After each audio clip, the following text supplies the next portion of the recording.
With quality brand name products at affordable wholesale prices, Cash and Carry is the perfect place to shop. Whether shopping for individual, business, churches, or more, Cash and Carry is sure to meet your needs. Cash and Carry of Cookeville, 931-528-8050.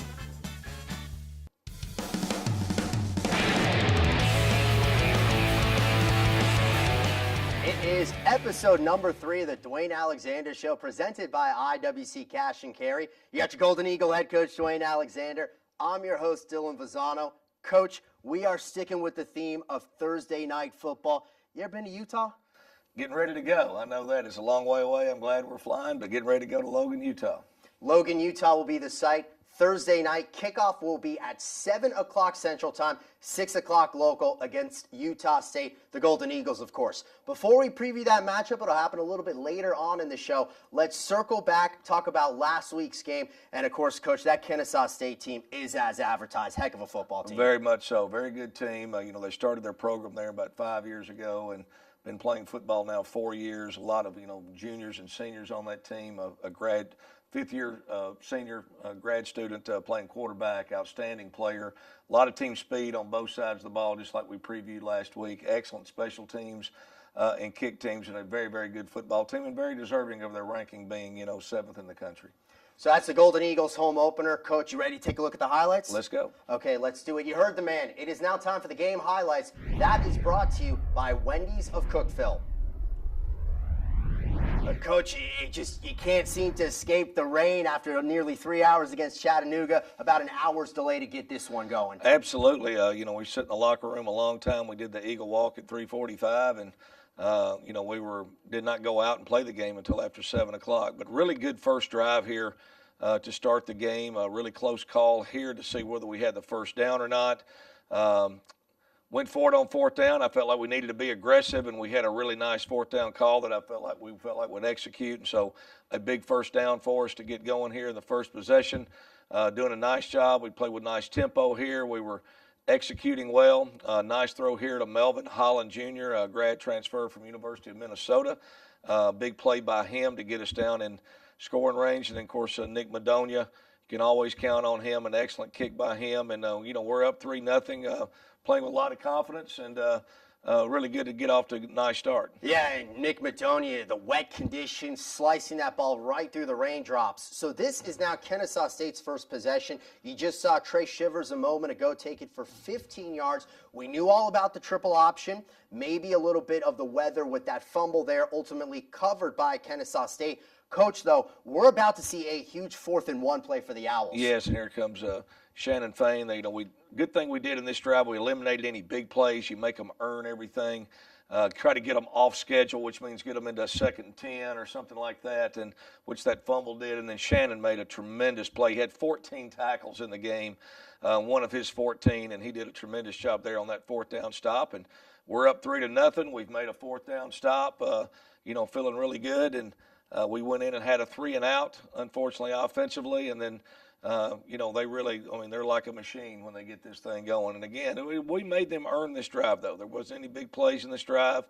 They take the league to go up, 7-3 on us here, but a really nice drive, answer after their 4th down stop to come back and made a nice answer there. Yeah, the second Kennesaw State drive, that capped off by a Chandler Burks 1-yard rushing touchdown. We look at the next drive for the Owls. This is early second quarter. Kennesaw State leading at 7-3. Shaquille Terry, he'll take it along the sideline for 16 yards. Coach, just seemed to be so many different weapons for the Owls. They got a big fullback. Their quarterback is excellent, and then every guy that touches the ball for them can, especially on the perimeter, can really go to the house. And they got the ball on the perimeter on us a lot in this game. Their wideouts and slot backs do a nice job of blocking. We come back here. We're still in the game. It's 14-3. We're still, just need to get back in the game right here. It's still, second quarter. Still playing hard, playing well. A nice individual run here by Andrew Goldsmith, who breaks off a nice 29-yard run or so there, gets it down, in scoring position. If we can get some type of score here, we'd be back in the game. Obviously in the game anyway, but it's 14-3.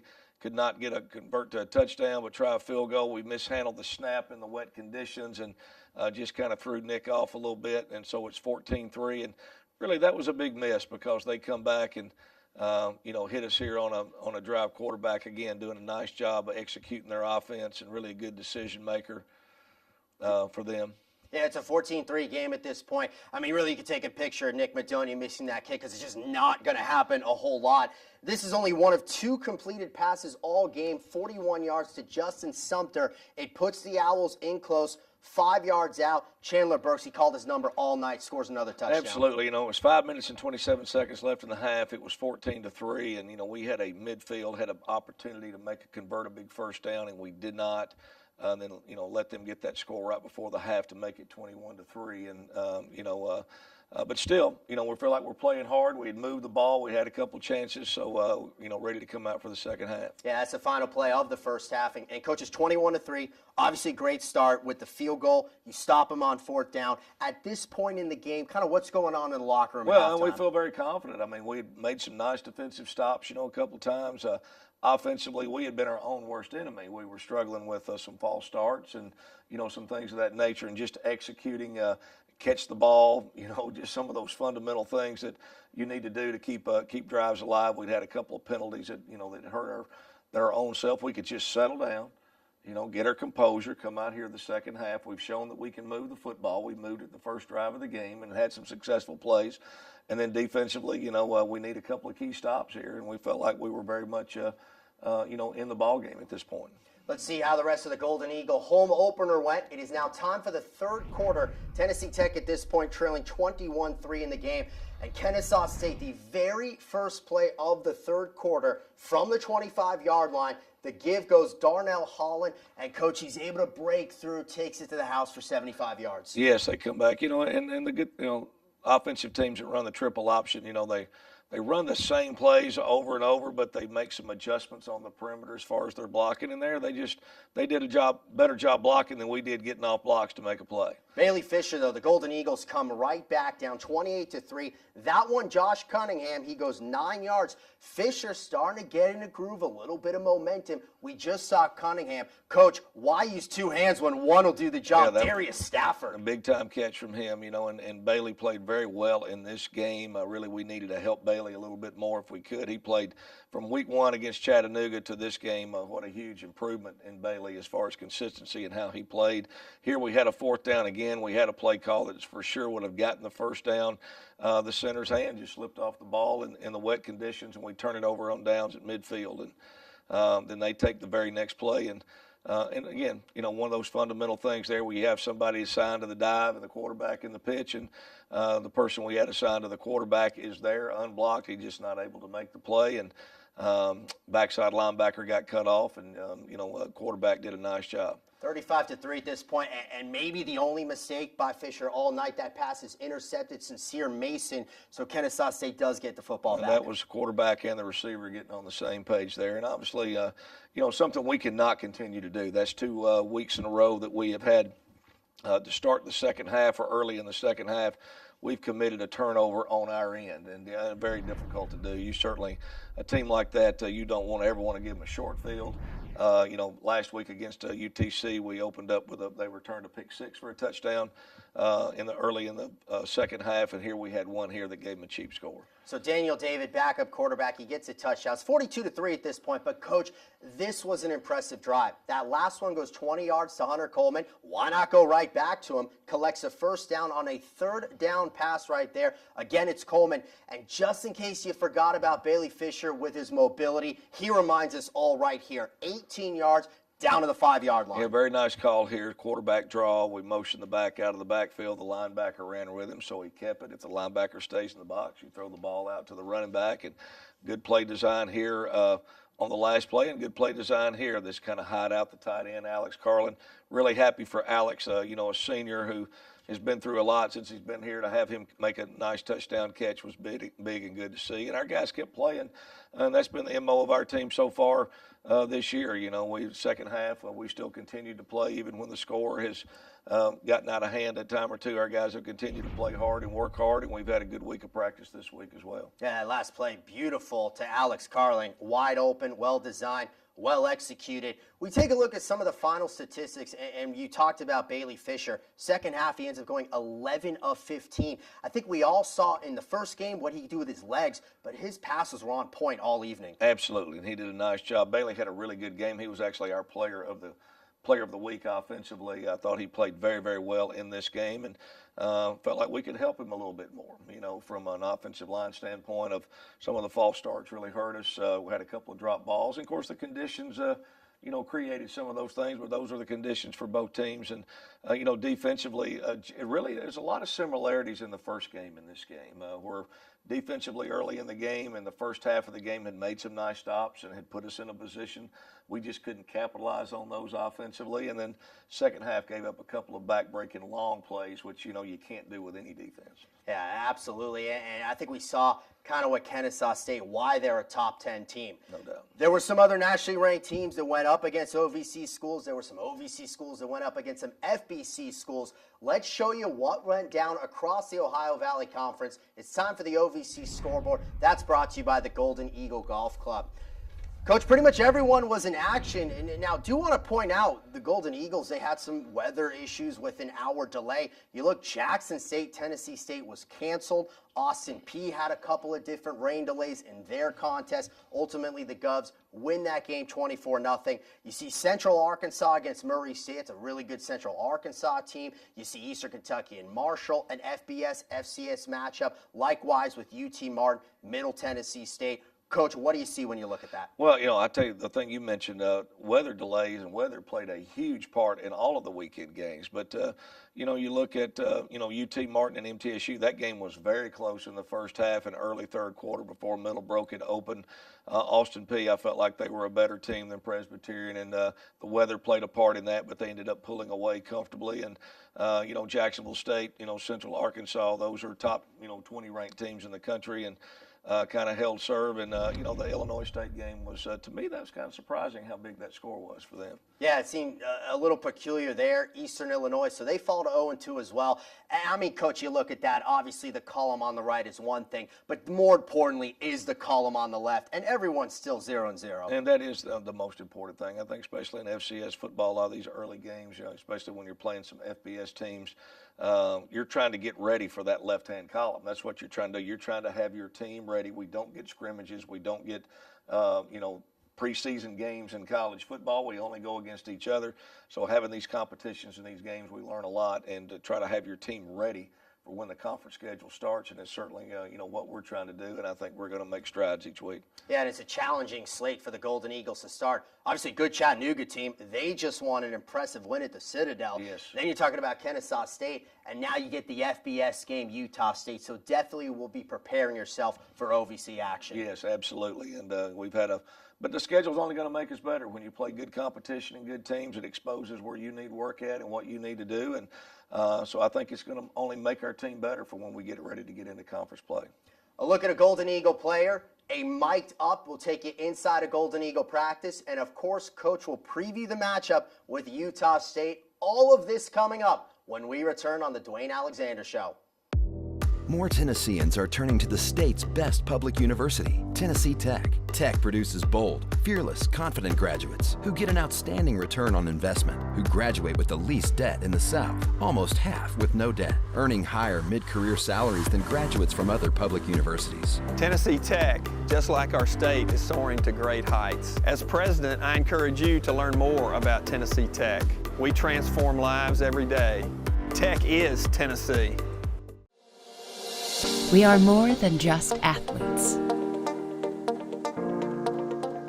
We inspire scholars. We inspire leaders. We inspire champions. We inspire family.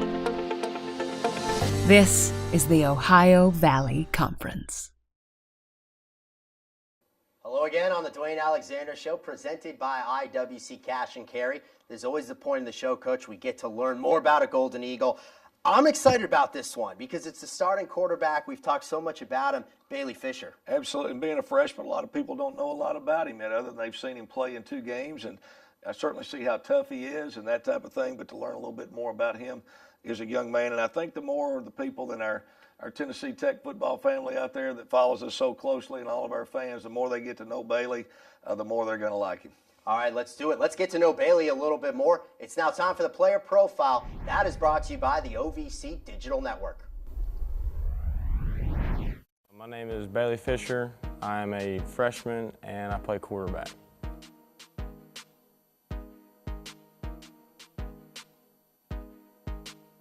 I'm from Raven County, Georgia. It's not as big as Cookeville, but there's some aspects of it that is similar, whereas like the people are very friendly back home, just like here in Cookeville. Very football town, like here in Cookeville, like, you know, we got a lot of people behind the football team, and that's how it is back home. I grew up my whole life with just a single mother. My dad wasn't a part of my life, so that was definitely a big obstacle. And then my freshman year of high school, I actually lost my little brother, so that was very tough on me, tough on my family, but without the love and support of my family, friends, and like coaches and stuff, I wouldn't have been able to get through it.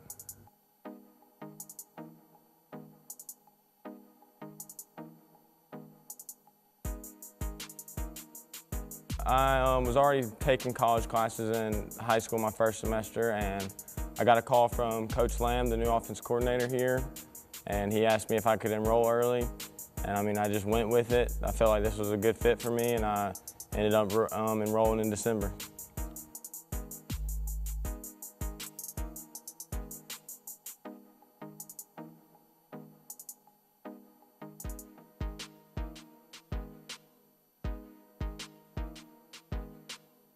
Coach Alexander, he seems like a really good guy.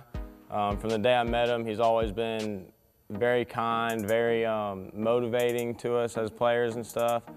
And he's very big on getting us involved in the community and just doing the right things and just bringing back Golden Eagle pride to Tennessee Tech.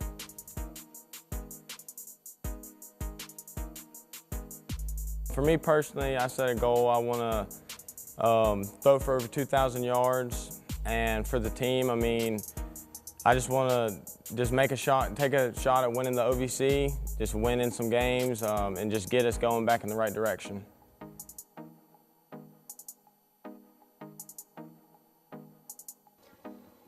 Well, Coach, game number one, we saw him really do with his legs. Game number two, he passed the ball very well. That right there, I think we really got to see the kind of head he has on his shoulders. Absolutely. Well, you know, there's the physical attributes you're always looking for in a quarterback, arm strength, you know, and those type things, foot quickness and, you know, good feet and those type things. But the intangibles at the quarterback position, to me, is the number one category you look for. You can find guys that can throw, you can find guys that can run, or maybe do both.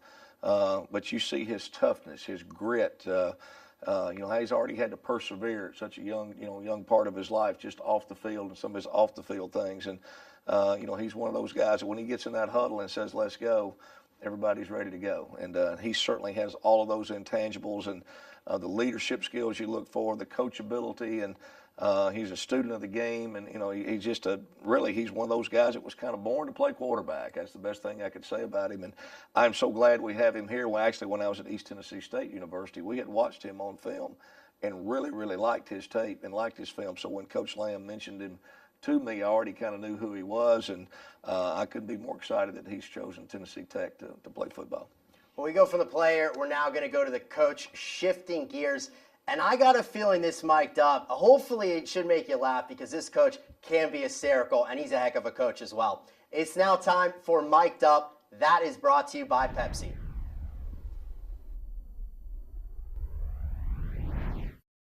Superstar today.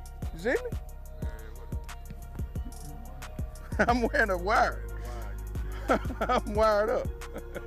It's a mic. It records what you speak. You gonna hit somebody today, Drew? You gonna be physical today? Good. Let me start giving shout outs. I learned my lesson from last year, mic'd up. My mama watched this on TV. Hey, mama. Good, Jalen. Communicate. You look athletic right there, Sluter. Let's go, let's go, let's go, let's go. No, you gotta mic me up sometime, man. Gotta get the coach to show some ratings out here, man. Get the ratings up, man. I did a study, man. Coach showed the highest rating when I'm mic'd up. I got fans, Day. Let's go now, do every drill with a purpose. Do every drill with a purpose. Know why we're doing it. Know what it's for. Let's go, I want a cadence every snap now. I want a cadence every snap. Flat back, explode off the ball. Spring in your stance, Xavier. Spring, springs, win, compete. Now get off the ball. Go. Good. Next up, let's go. Change the directions now, watching me. Get off the ball, turn and sprint, one way or the other. Ends, y'all are chasing the dive. Inside guys, y'all just work on change directions going. All right, get off, on me, sit, on go, sit, go. Right here, that way, go. Get down the line, Just working our head. This side's on defense, on your knees. I want you to land on your belly. Great knockback, great punch. Thumbs up, elbows in, making sure you see your target, knocking them back. Land on your belly. Sit, go. There you go, good. One more time. Explode out, knock him back. Go. Sit, go. Good, better. Sit, go. Good, Tim. That's how it's supposed to look every time. Rapid fire, on your right. Rapid fire, be ready to go, Tim. Sit, go. Pop him, good. Go. Ready. Check out. Hit it. All right, go, Tay. Fly. Sit, go. Go. Get back. Get him going, AD. Get him lined up, AD. Good. That's a good job. Get some water. Good job. That way to run. You gotta be elite chasing the ball. Gotta be our niche. People watch us on film. One thing they gonna say, them boys chase the ball now. They fly around.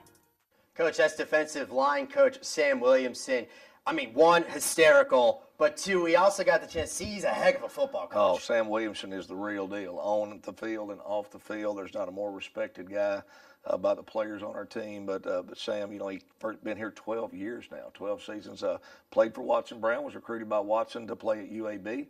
When Watson got the job here back in 2006, he brought Sam Williamson aboard, for his first coaching job, and he's been here ever since. And I had the great opportunity to work with Sam. When I was the offensive line coach, he was the defensive line coach. So for 3 years, we spent a lot of time working against each other, and I got to know Sam very, very well, and it was an absolute no-brainer for me when I got hired as the head coach that I couldn't imagine coaching football at Tennessee Tech and Sam Williamson not be part of the staff. Yeah, he talked about it last year. He was mic'd up. He said his mom watched it, loved it. Maybe a special shout-out for his mom. Yeah, shout out to her, and he's right. I am going to check the ratings and see if they are up with Sam being on the show. We may put him on every week. Have a little Sam Williamson special that we put part of the show each week. Hey, that's what I'm saying. It's a good idea. Hey, we still got plenty more on this show. When we return, it'll be time to preview the matchup, Tennessee Tech and Utah State. That's coming up right here on the Dwayne Alexander Show.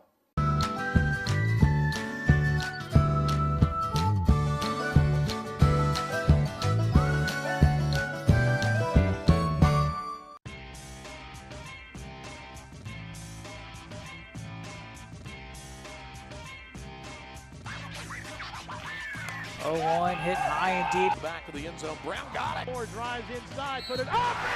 This one swung and missed it. Now Smith again. Block point Tech. Nice turnaround by Johnson. Near post. Kick in. Any place, anytime. Find it here. The OBC.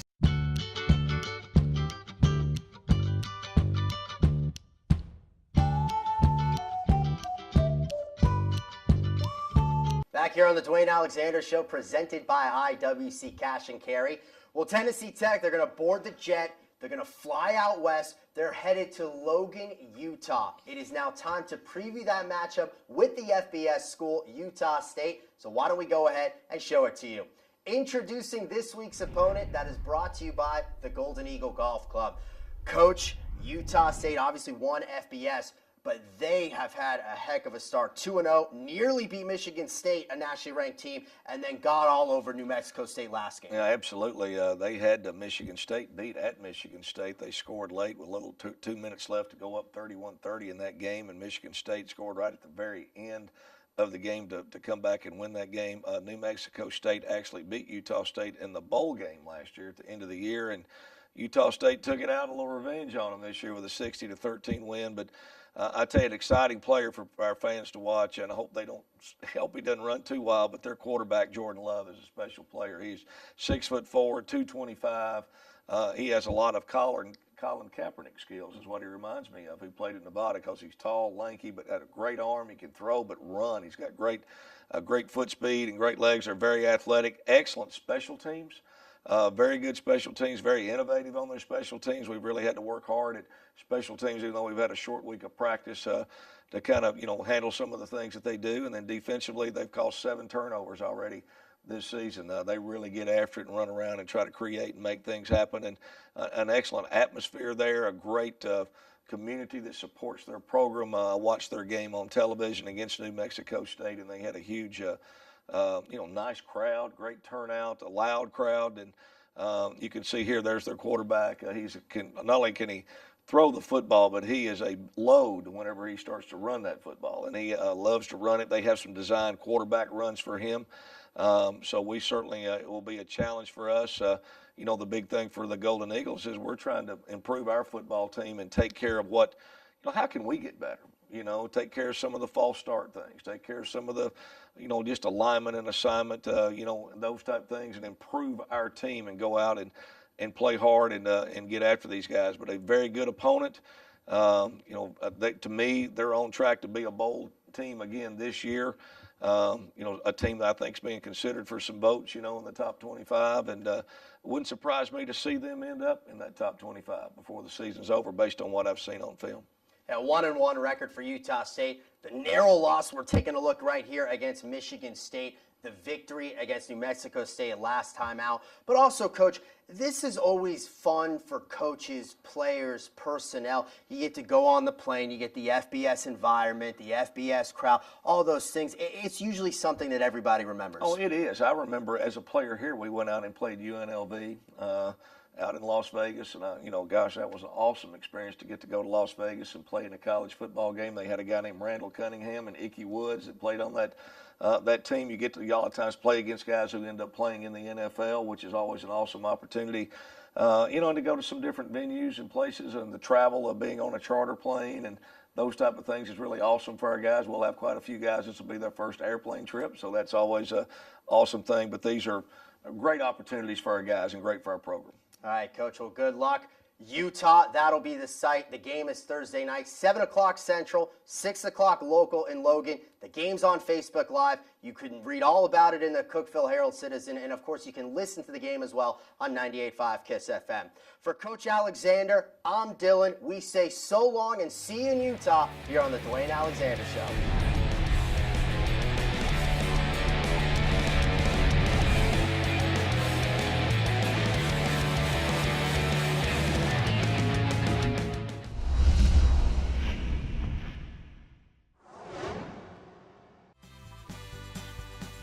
With quality brand name products at affordable wholesale prices, Cash and Carry is the perfect place to shop. Whether shopping for individual, business, churches, or more, Cash and Carry is sure to meet your needs. Cash and Carry of Cookeville, 931-528-8050.